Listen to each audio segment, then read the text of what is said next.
Hey everyone, Sarah here. So I'm here to talk to you about my 2020 year in review. So you all know I do this whole continuous improvement project every year, and this year the word of the year was balance.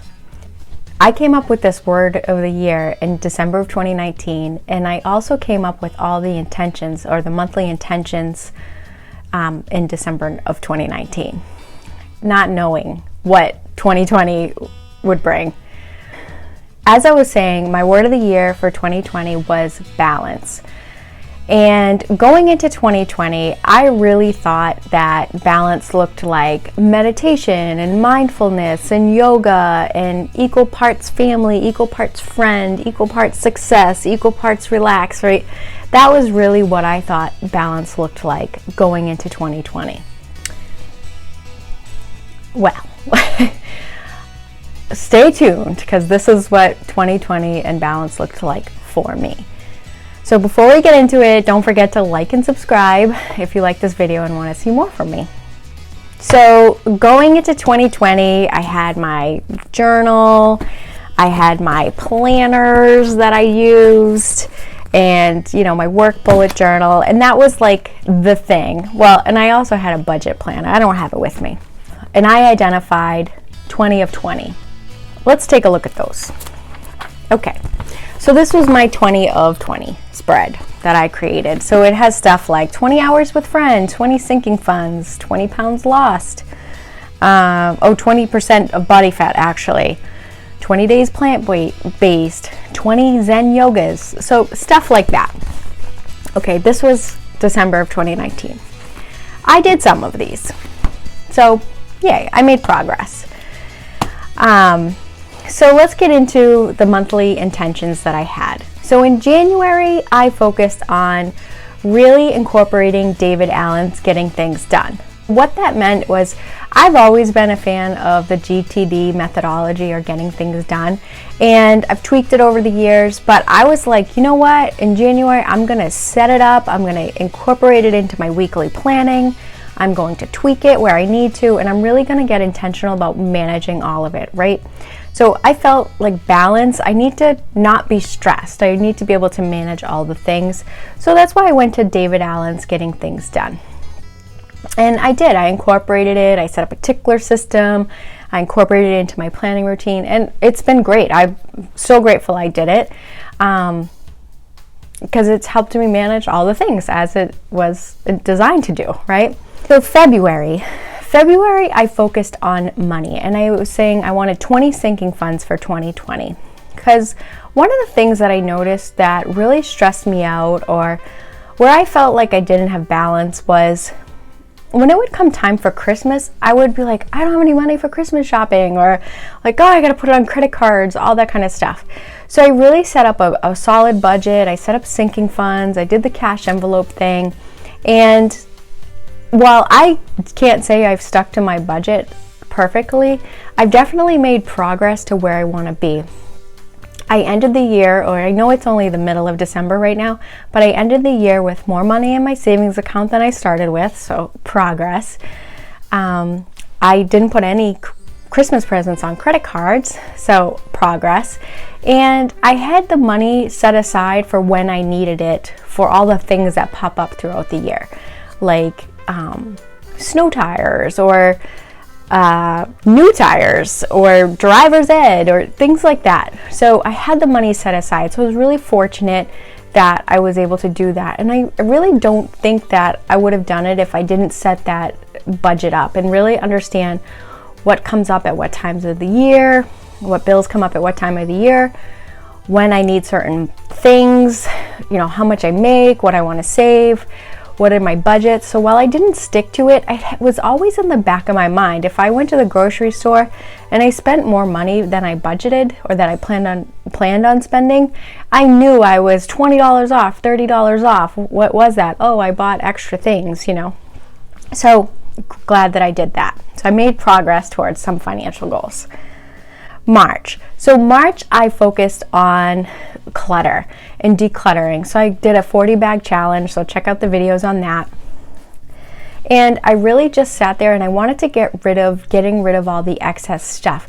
I've been doing this every year for years, and I still manage to come up with at least 20 bags every time I do it.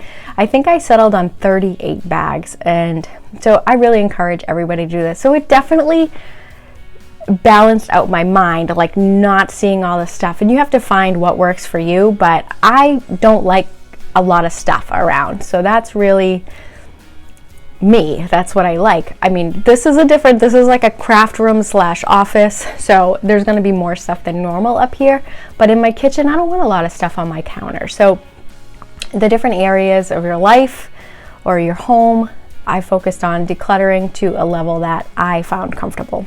So it's not perfect, but I definitely made progress. All right, April. So I really focused on like the mental load that we all carry. Now we're definitely in like strong stay-at-home order time right now, given this year. And I set up a meditation space. And I will say, I don't really use it as much as I can, but me focusing on that and learning just simple meditation and journaling practices has definitely helped me out throughout the rest of the year. So taking the time to understand that mental load and what stresses me out has definitely made it easier for me to manage a lot of the stress that came out. So while I'm not like the super calm, yogi, mindful person, I definitely know some tools or techniques that can help me get through those tough spots. And I know when I need it. So that's the biggest thing. So I'm going to call it progress, and I'm happy with the progress that I've made. So May was fitness, and I did nothing. I did absolutely nothing for May. So done. June.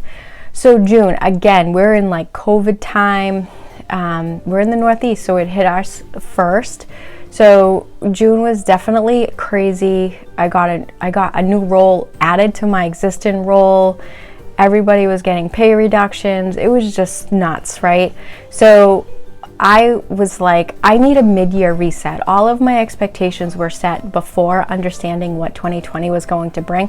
So I did a mid-year reset, and I really broke down my life and the different areas and what the expectations I had for the new expectations I had, and incorporated them into my planning style and into what I needed to think about each day.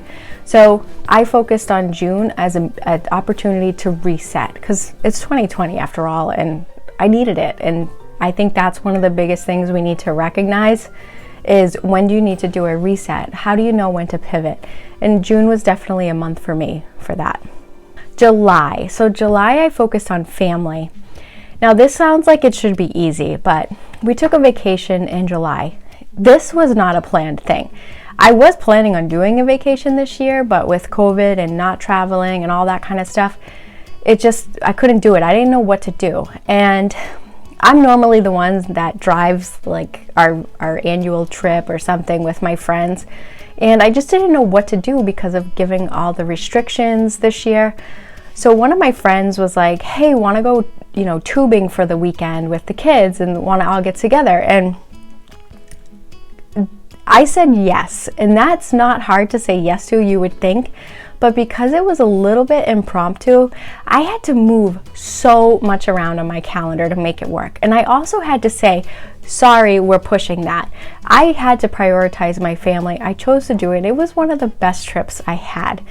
And I was really happy to do this because it also made me realize my kids are older and we can do different things now.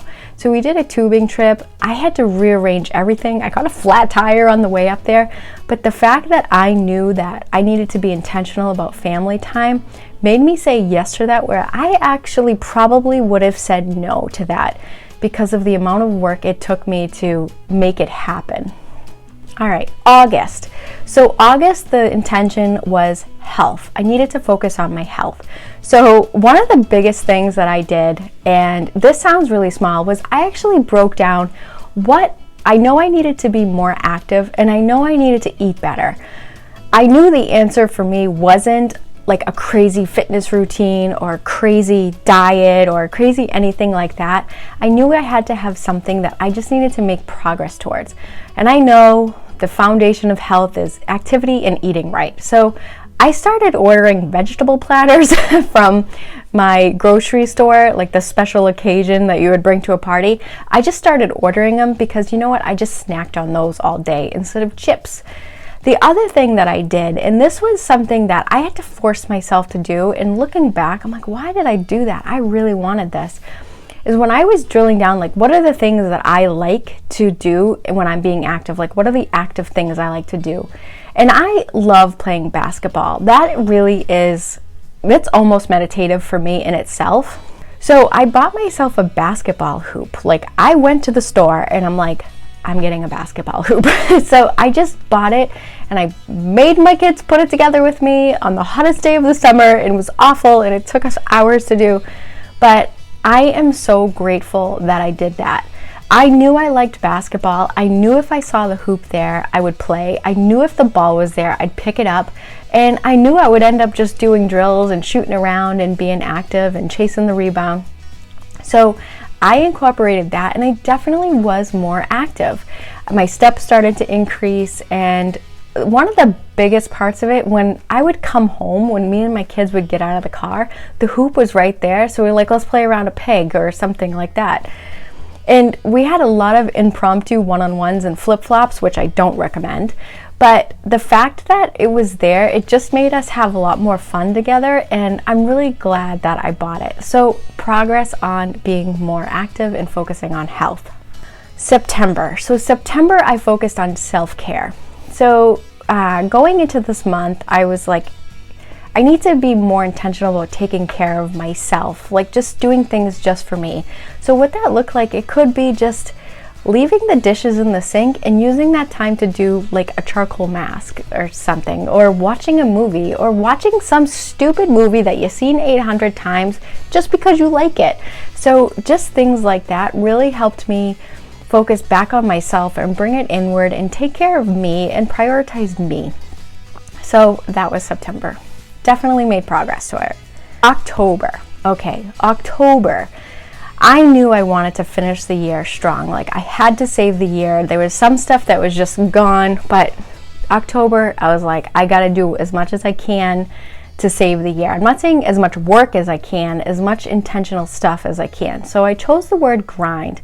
Now be careful with this word. I want to put a disclaimer on this because that was my 2019 word of the year, and I was like burnt out by May, so I don't really recommend that word for a word of the year.